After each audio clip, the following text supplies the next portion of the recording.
오늘의 영상에서는 저번 영상에 이어서 모기지 프리페이먼트를 조금 더 했을 때 이자율을 얼마나 아낄 수 있는지에 대해서 설명을 드렸었어요. 그런데 만약에 그 프리페이에 들어가는 돈을 모기지에 넣는 대신에 투자를 한다면 얼마만큼의 차이가 있는지에 대해서 좀 생각해보고 알아보고자 해요. 이 부분은 제가 실질적으로 많이 알아보고 고민하고 있는 부분이기 때문에 제가 한번 이 영상을 통해서 정리를 하고 말씀을 드려보겠습니다. 우선 가정을 했던 게 50만 불 집에 20%인 10만 불을 다운페이를 하고 남은 모기지 원금 40만 불에 이자율 3%를 적용해서 매달 1896불이 나간다고 설명을 드렸었어요. 그리고 이 시나리오에서는 저번이랑 비슷하게 연간 25,000불을 프리페이 한다면 이자에서 아낄 수 있는 돈이 10만 불이 조금 넘는다고 말씀을 드렸었고요. 그런데 만약에 이 25,000불을 매년 모기지에 프리페이 하는 대신에 투자를 한다면 얼마만큼의 차이가 있는지 오늘 좀 다뤄보고자 해요. 우선 오른쪽을 보시면 다양한 투자 방향이 있죠. 우선 올웨더, S&P 500, 우량주, 여기서 제가 예를 든 건 QQQ고요. 그리고 성장주, 예를 든 건 넷플릭스입니다. 그래서 각각 리스크가 좀 다르고요. 연수익률도 다른데 각각에 대해서 간단히 한번 설명을 드려볼게요. 우선 올웨더 같은 경우에는 ETF가 이렇게 나뉘어 있어요. 30%가 스톡, 그리고 55%가 픽스드 인컴, 채권이죠.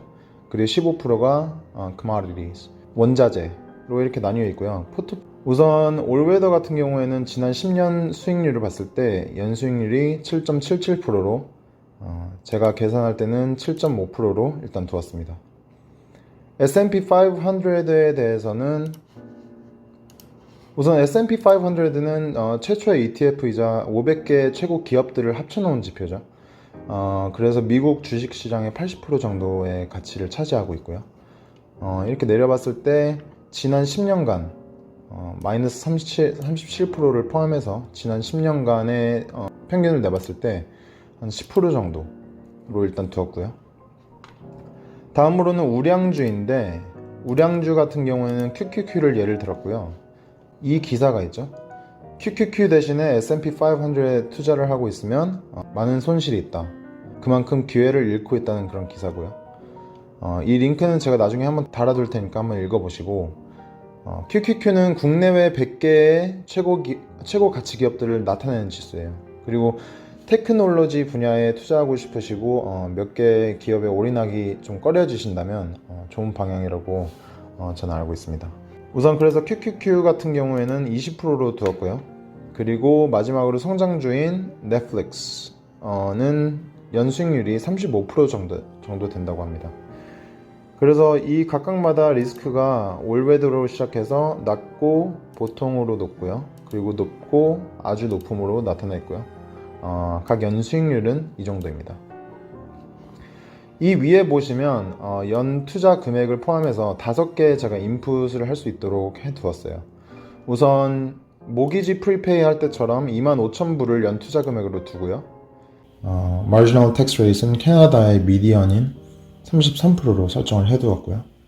RSP Contribution이랑 TFSA Contribution 이 부분은 일단 0으로 놓고 한번 각종 시나리오를 보도록 하겠습니다. 밑에 시나리오를 보면 모기지에 프리페이드로 하지 않고 투자도 하지 않는 시나리오예요. 말 그대로 돈을 묵혀놓는 시나리오죠. 리스크도 없고 연수익률도 없고 매년 25,000불씩 10년 동안 묵혀두면 25만 불이 되고 프로핏은 당연히 없고요. 마지막 부분은 모기지 프리페이를 했을 때와 이 시나리오를 비교해서 차이점을 표현해봤어요. 그래서 모기지 프리페이를 했다면 10만 불을 아낄 수 있었는데 10만 불이 적자가 돼버리죠. 다음으로는 모기지 프리페이로 프로핏이 10만 불이고요. 올웨더는 연수익률이 7.5%로 낮고 이렇게 해서 모기지 프리페이 했을 때보다 27,000불 정도가 손해라고 보시면 되겠습니다. S&P 같은 경우에는 2,000불 정도로 비슷하고 우량주랑 성장주부터 좀 큰 차이가 나죠. 13만 불과 28만 불로 이득을 보실 수 있겠습니다. 어쨌든 이 시나리오는 RSP와 TFSA 컨트리뷰션이 아예 없다는 가정하에 설명을 드린 거고, 만약에 RSP에 만불, 매년 만불, 그리고 TFSA에 5,000불씩 이렇게 컨트리뷰션을 넣는다고 가정을 한번 해볼게요. 그럼 시나리오가 많이 달라지죠? 돈을 묵혀놨을 때는 똑같아요. 10만불 손해지만 올웨더는 5,000불, S&P는 5만불, 우량주 QQQ는 30만불, 그리고 성장주 같은 경우는 100만불까지 이득을 보실 수 있어요. 지금 이 화면에서 보이는 RSP, TFSA 뭐 이런 것들을 좀 변경을 해가면서 다양한 시나리오를 봤는데, 맨 처음에 봤던 모기지 이율도 한번 바꿔 보시면 좀 더 다양한 시나리오로 비교가 되실 거라 생각되고요. 그래서 모기지 프리페이먼트의 가장 큰 단점을 설명드리자면, 돈이 묶여 있는 거죠. 프리페이 하는 만큼 집에 묶여 있고 리퀴디티가 없어요. 그래서 투자의 장점이라면 모기지 프리페이 하는 것보다 리퀴디티가 있고 그런 부분에서 매우 유리하다고 볼 수 있겠습니다. 이렇게 해서 비교를 한번 해봤는데, 결국에는 자기 성향에 맞게, 그리고 자기가 시간이 얼마나 있는지, 예를 들면 성장주 같은 경우나 개별 주식에 투자를 하신다면 많은 시간을 요구하고 리서치도 많이 필요할 거고요. 하지만 난 그게 싫다, 조금 더 그냥 안정적인 걸 원한다, S&P 500나 올웨더 아니면 모기지 프리페이먼트를 하셔도 되고요. 각자 상황에 맞게 이 윗부분에 한번 인풋을 해보시고, 그렇게 해서 어떻게 바뀌는지 밑에서 확인을 하시면 투자 방향을 선택하시는데 좀 더 도움이 될 것 같아요. 제 주변에는 뭐 이런 사람도 있어요. 모기지를 25년 걸릴 걸 10년 만에 갚고 빨리 빚을 청산해서 이제 그 후로는 투자를 한다던가 그런 부분도 있고요. 그러면 심적으로 좀 안정이 되겠죠. 왜냐면 집이 이제 내 소유가 됐고 더 이상 모기지로 나가는 돈이 없으니까 그런 부분은 심적으로 안정된다는 거는 확실히 있습니다. 어쨌든 정답은 없어요. 제가 알려드리는 것도 참고만 하시고 다른 곳에서 정보도 좀 얻어보시고 비교도 해보시고 많은 변수가 있어요. 특히 인컴에 대해서 세금이 얼마나 떼이는지도 아주 중요할 거고요. RSP의 컨트리뷰션을 얼마나 할 건지, 첫 집을 구매한다. 그러면 정말 큰 이득이죠. RSP에서 세금을 안 떼이고 뺄 수 있는 시나리오는 크게 두 가지가 있어요. 첫 집을 살 때 35,000불까지. 하지만 사고 2년 뒤에는 15년 만에 갚아야 되죠. 그리고 다음으로는 본인이나 아니면 배우자 등록비를 낼 때 1년에 10,000불, 그리고 최대 20,000불까지 뺄 수 있습니다.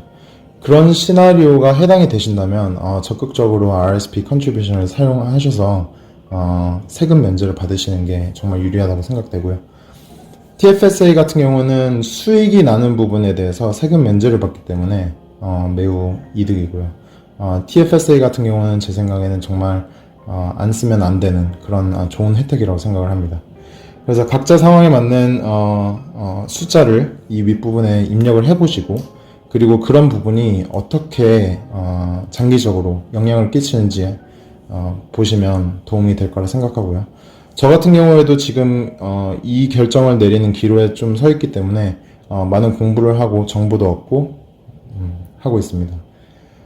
궁금하신 점이나 댓글로 남겨주시면 정말 감사하겠고, 다음 영상에서는 뭐 RSP, TFSA에 대해서 비교하는 영상도 있을 거고, 모기지 2편에 이어서 조금 더 다양한 옵션들에 대해서 설명하는 영상으로 찾아뵙도록 하겠습니다. 감사합니다.